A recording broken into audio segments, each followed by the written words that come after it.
This is TWiT. You see Crypto.com everywhere. Have you seen you? And I know you watch football. You cannot watch a football game without Matt Damon saying, "Fortune favors the brave." That commercial confuses the heck out of me every time I watch it. But I'm still more fascinated by the fact that they bought the naming rights to the Coliseum in Los Angeles. Staples Center. And they are all over F1. No one's watching F1 now. They got a lot of money. Over. No, they got a lot of money. Crypto.com. Yeah, it's like, wow. I have some strong feelings. I'm starting to have stronger feelings about NFTs and crypto, that it's a scam. All in told, it's a scam. But I know that will make people yell at me, so I won't say it out loud. However, okay. I see. I was thinking that. Did I say that out loud? Did you say that? It's a scam. No, because I know that I'm uphill on this one, and everybody says no, it's a great thing and it's going to change the world. I think all it's doing is a big transfer of wealth from the suckers into from stupid to smart, the bros. Or stupid bad to good, or good to bad. I don't think stupid and smart is right. I think it's suckers and bros, or con men, P.T. Barnums. Yeah. And anyway, Crypto.com just suffered a hack. Are we going to talk about my favorite story of the week? Well, let me finish this story, and then we will. Okay, fine. Okay. Crypto.com just suffered I was just explaining the background. Oh, sorry, yes. I'm sorry. I forgot. It was the intro. It's like a Morty and Joe question that goes on forever. Wow. So much love. I'm popcorn. I need my popcorn. So much love. Just trying to do my job here.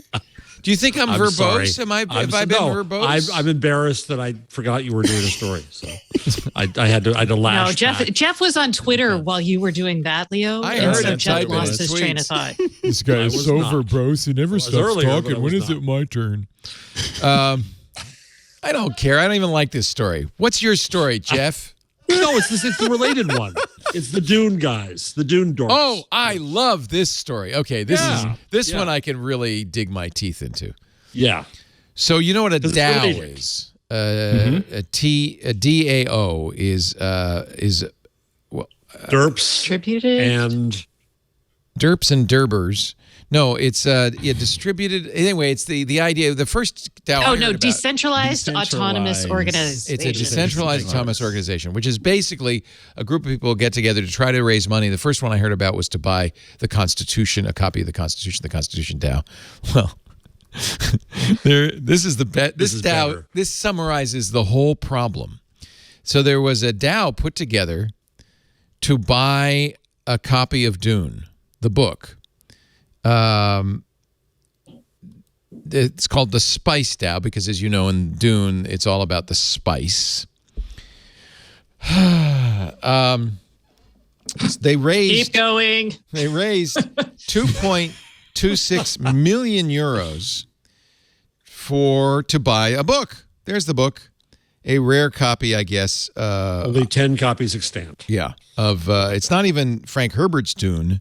It's like some sort of graphic novel or something. So their goal now, they raised all this money from all these suckers, contributors.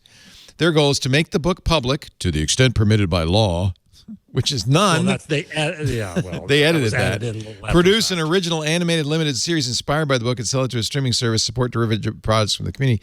They apparently think that if you buy a book, like if you go to the bookstore and you buy a copy of the latest Danielle Steele novel, that you have now the rights to make a movie out of it. It doesn't work that way. But apparently, I thought that was people making fun of. I didn't actually think that's what they thought, but that's actually what they thought. That's real people talk. Looked into it. Yep. But because I thought there were actually two stories that were done early on this. I forget which one I put in the Kotaku. There was also a BuzzFeed version that linked to another report that said that, well, after this guy supposedly put in 3 million euros of his own to prime the pump here and get it going, then he supposedly raised something like 12 million euros to make the damn movie. So the question is, was this, to prove your point, Leo, just a front to raise a lot of money from a lot of idiots? This is Alejandro Jodorowsky, who is, according to BuzzFeed, legendary. For what? I don't know. Yeah, I'm like, okay. So they have apparently they raised the money and liberated his Bible for a movie, which was never produced. Orson Welles was going to play the Baron Harkonnen. Mick Jagger had signed on, I'm not sure for which part. Pink Floyd had agreed to do the music, and Salvador Dali would play the Emperor of the Universe. By the way, Dali's fee was $100,000 per minute of screen time. He printed 20 luxurious volumes detailing the screenplay, illustrations, and designs. He called it Director's Bible. That's commonplace with the TV show. You make a Bible, which is kind of like everything you need to know about this. The studio said, yeah, no. And the film was never made. There have been other adaptations, as you know. Over time, the Bibles, this is the BuzzFeed story, attained almost religious status among reverential scholars and sci-fi obsessives. It vanished from the public eye until this November, when number 5 of the 20 came up for auction at Christie's. Appraisers thought it would sell for $40,000. They never heard of Bitcoin, baby. The winning bid, $2.9 billion. I'm sorry, million. It should have been billion. Million. Placed by Soban Saqib. He's a 25-year-old cryptocurrency nerd, NFT collector, and this is the most important part, freshly minted millionaire from Woodland, California. He says, this is pretty much my entire liquid net worth, but I fronted the $3 million knowing that the community has my back. The community is the Spice DAO, this cryptocurrency distributed autonomous organization. So apparently, by the way, a week later, they went back and said, we need $6 million more to buy. That's the thing. That's to buy the Bible. To buy a copyright lawyer? Another $2.2 million to make an animated film inspired by the vision. I guess that makes sense. If Jodorowsky is behind this, he's saying, yeah, it's okay. You make the movie. He probably is the one who has the copyright for it. Well, but he doesn't have the copyright. He doesn't have the copyright for Dune. No. Well, so call it June or Spoon. June. And hire the some more Spice lawyers. The Spice Chronicles. The Pepper Chronicles. The Book of With Spice. The Spice Boys. The Spice the Boys. Spice Boys. Yeah. This is not Sobi's first NFT. He sold in August an NFT that looks like Odell Beckham Jr. He sold it to Odell Beckham Jr., who was on the LA Rams. Unbelievable. Himself for $2.7 million worth of the. This is where he got the $2.7 million. It was a CryptoPunk of OBJ. Mm-hmm. I know, Ant, you have NFTs, and I don't want to rain on your parade. No, sir. I've said before, I have a love-hate relationship with it. I know you're not scamming anybody at all. No, yeah. I look at stuff like this and it burns me up. It ruins it for you. Yet then there's a lot of other artists out there that are making some unbelievable art and they're getting stiffed. But yet somebody just throws 8 pixels on the screen and it's popular. Really? Yeah. When you pay gas money, whose pocket does it dump? The miners. Whose pocket does that go into? That's to the miners. networks. Yeah.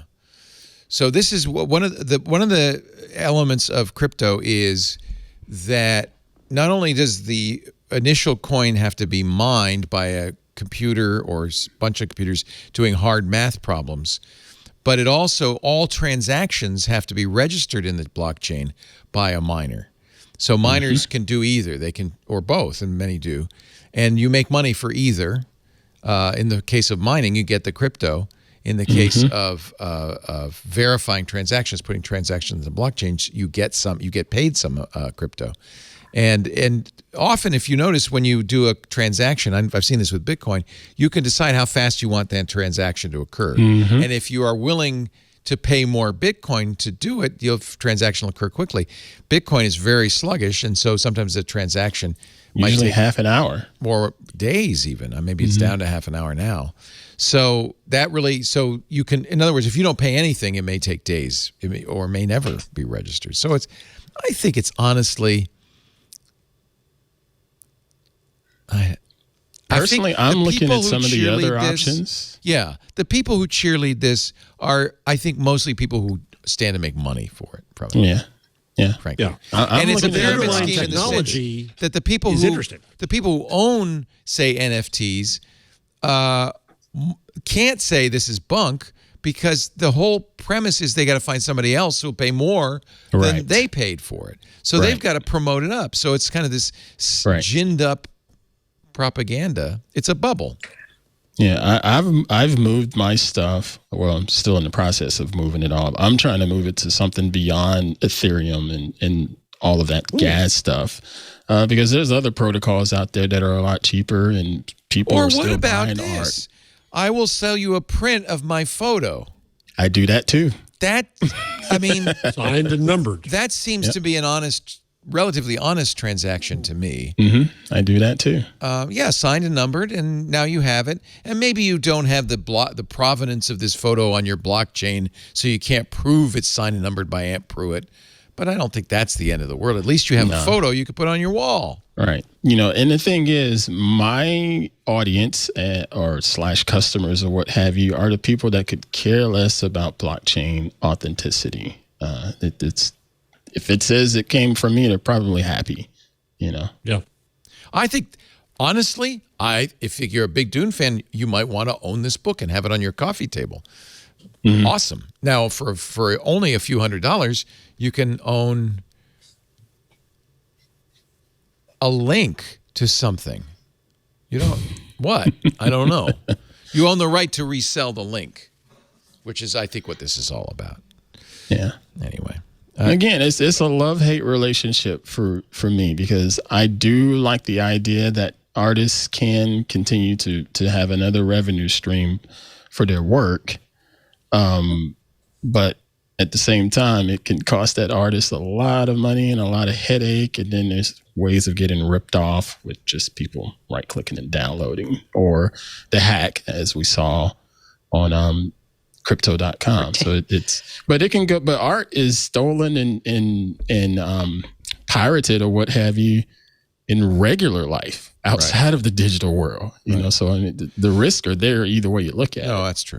What's cool is Saqib actually bought the physical book. He has the book now, and it sounds awesome. It's got illustrations by H.R. Geiger and Mobius and Jean Giraud. That's Jean Giraud. And so, I mean, it's really, this is Who was bidding against him to get to that price? I don't know, but I could see. How did that process If work? you love these guys and you love Dune, this is historic, and there's only 20 of them, so it has value.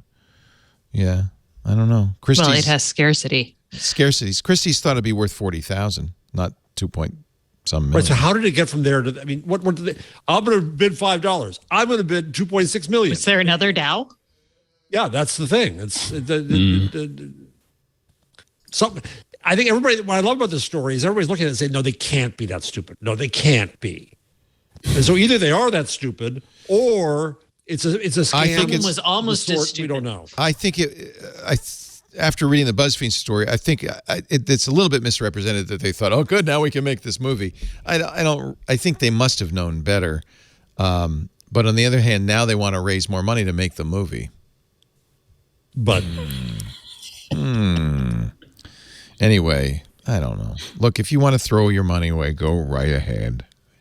There's worse things to do with your money. There are also better things. There are much better things. You could buy some nanoleafs. yeah, exactly. Wait, no. That's not an option. You can annoy your husband. Stacey.